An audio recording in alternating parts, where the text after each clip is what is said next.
This is my first repair of an iPhone screen. This one got run over after being left on the back bumper of my car. I got the replacement screen from Digital A-Star via Amazon.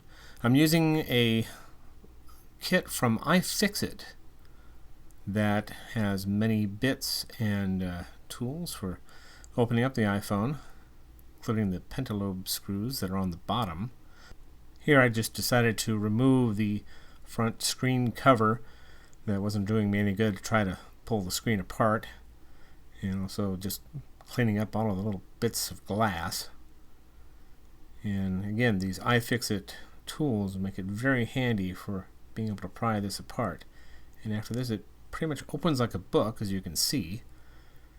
And I'm using a magnetic dry erase pad to store all of the screws, and I'm actually drawing a crude picture of where I'm pulling everything from, so I'll know exactly where everything goes back to. Here I've got the screen, part of the screen pulled apart there, the connectors and the battery connector pulled, and here I'm getting the earpiece and front-facing camera cables pulled off. One of the things you have to do when you're using a replacement screen is to get the earpiece and the front-facing camera, the light sensor, and there's a microphone up in that area too. So you have to transfer that from the old screen over to the new. The other important piece I'm doing right here is the home button.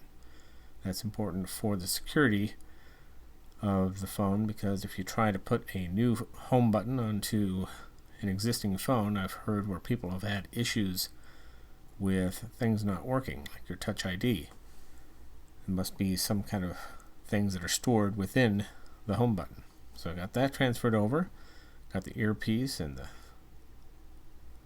camera and everything hooked up. Now I'm connecting everything to the phone again.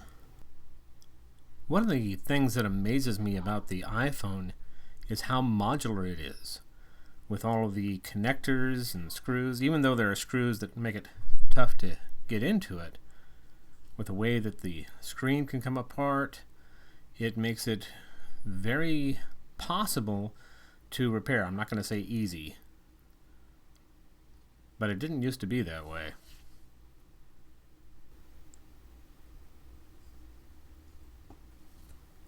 Here I'm getting it charged up. It was completely dead when I got it, and you can see that the screen appears to be working. Now I'm going back to regular speed, and there it is. I don't have the passcode, but you can see that it is working. Thanks for watching.